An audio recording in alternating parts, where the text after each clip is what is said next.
एक और इशू जो बहुत इम्पॉर्टेंट है, एक ऑपरेशन शुरू हो रहा है, ऑपरेशन अज़्म इस्तेहकाम, और उसके हवाले से पीटीआई ख़ास तौर पे बहुत वोकल है।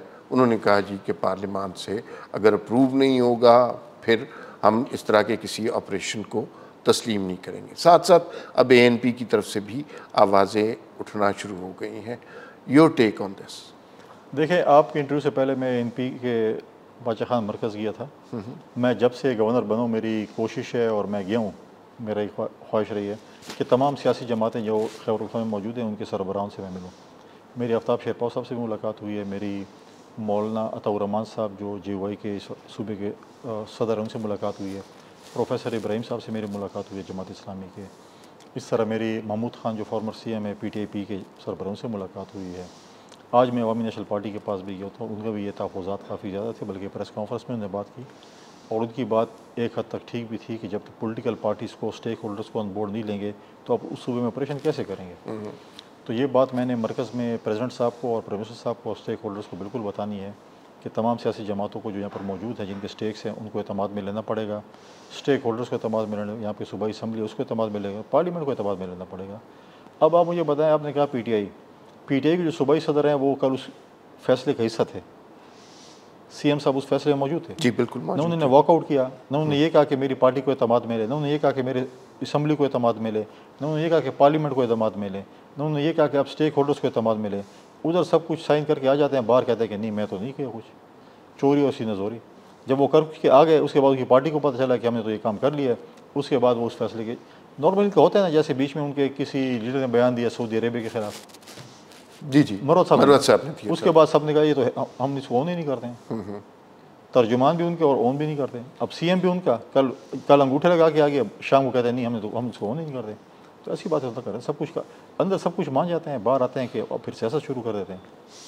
अच्छा, अंदर वो सरकारी वज़ीर आला होते हैं, बाहर PTI के वज़ीर आला होते हैं। ठीक है। अच्छा, ये ऑपरेशन पहले भी हो चुके हुए हैं इस तरह के, तो क्या एक नया ऑपरेशन शुरू करना पहले ऑपरेशंस की नाकामी की दलील है? नहीं, ऑपरेशन 2008 से जब 13 में हुकूमत थी, यहाँ पर भी इत्तेहादी हुकूमत थी, मरकज़ में भी थी, और उसमें हमने एक ऑपरेशन किया था स्वात का गालिबन, और उसमें बहुत बड़ी नकल मकानी हुई, दोबारा आबाद हुए। एक उसमें देखें जब वहाँ पर एक डिमांड हुई कि निज़ाम अदल रेगुलेशन कायम किया जाए, प्रेसिडेंट ज़रदारी साहब ने कहा कि बिल्कुल हम मानते हैं। डायलॉग्स हुए, पार्लियामेंट से पास हुआ। जब उनके पास गए उन्होंने कहा कि नहीं हम तो आप पार्लियामेंट का निज़ाम अदल रेगुलेशन नहीं मानते हैं, बाकी फिर उसके बाद हमने अवाम से कहा कि देखें हमने इन्होंने ये निज़ाम अदल रेगुलेशन की बात की, हमने इम्प्लीमेंट किया, अभी ये मानते नहीं है। फिर जब ऑपरेशन हुआ तो लोगों ने सपोर्ट किया उस ऑपरेशन को। उसके बाद ये सिलसिला चलता रहा, अमन का सफ़र चलता रहा। फिर आपने देखा कि हमारे फेंसेस लग गए, बॉर्डर के ऊपर फेंस लग गया, और पूरी इसमें देखें फ़ौज के नौजवानों की, पुलिस के नौजवानों की, ऑफिसर्स की, मीडिया के दोस्तों की, सिविल सोसाइटी की, पॉलिटिशियंस की, यहाँ तक कि खैबर पख्तूनख्वा के बच्चों ने भी कुर्बानी दी, APS के बच्चों ने भी अमन के लिए कुर्बानी दी, दहशतगर्दी के खिलाफ जो थी। उसके बाद आपने देखा कि पिछली हुकूमत में कहा कि हम इतने हज़ार लोग रह रहे हैं, ये पुरअमन हो गए हैं और ये हथियार नहीं उठाएंगे, और उन्हें अब इस सूबे में बाद उनको कर दिया। आज वो लोग हथियार उठा के खड़े हैं, किसके घर बांध पकड़े सब, कहाँ से चीज़ें उन्होंने पास की थी। ये जो आज कहते हैं ना PTI वाले कि जी पार्लियामेंट, उस वक्त क्या आपने पार्लियामेंट को ऑन बोर्ड लिया था जब आप इन लोगों को आप ला के यहाँ पर बात कर रहे थे? क्या KP असम्बली को आपने ऑन बोर्ड लिया था? उस वक्त आप कहते हम किसी को नहीं मानते, हम पार्लियामेंट को भी नहीं मानते। आज इनको पार्लियामेंट याद आ रही है कि जो हो रहा है। लिहाजा मैं अभी भी कहता हूँ, क्योंकि मैं इस जमहूरी जमात से मेरा ताल्लुक है, कि पार्लियामेंट ऑन बोर्ड हों, स्टेक होल्डर्स ऑन बोर्ड हों, पॉलिटिकल पार्टीज ऑन बोर्ड हों, ताकि आपको इस ऑपरेशन में सपोर्ट मिले। लेकिन जब वो लोग इधर आपने आबाद कर दिए हैं और आज उन्हें हथियार उठा लिए हैं, तो आज हम किसका गिरबान पड़ रहे हैं, किसको कहें कि आपने क्या किया था। मौजूदा दौर में अचानक हमने देखा कि दहशतगर्दी के वाक़यात में इजाफ़ा हो गया है, इसका ज़िम्मेदार आप किसे करार दें? देखें, गालिबन मुझे नहीं पता कि आपकी पिछले इंटरव्यू में मैंने काफ़ी सब पहले जब मैं पार्टी का तर्जुमा दिया था, इसी हवाले से मैंने बात की थी कि दहशतगर्दी बढ़ रही है हमारे। उस वक्त हमारी 16 महीने की गालिबन हुकूमत भी शायद नहीं थी, आई थी या उससे पहले का था, तो ये चीज़ें उस वक्त भी हमारे इलाकों में हमें नज़र आ रहा था। आज इस वक्त southern district of Khyber Pakhtunkhwa, बनू, कोहाट, डी खान डिवीज़न, शाम को डी खान डिवीज़न जो कि वज़ीर आला साहब का अपना ज़ाती हल्का ज़िला है, कानवाइज़ बनती हैं। ठीक है, शाम के बाद आप मूवमेंट नहीं कर सकते हैं। तो बहुत सी ऐसी चीज़ें जिसको मतलब है कि वो करेगा, लेकिन गलती किसकी थी? माजी हुकूमतों की, जो गलत पॉलिसीज थी उनकी थी।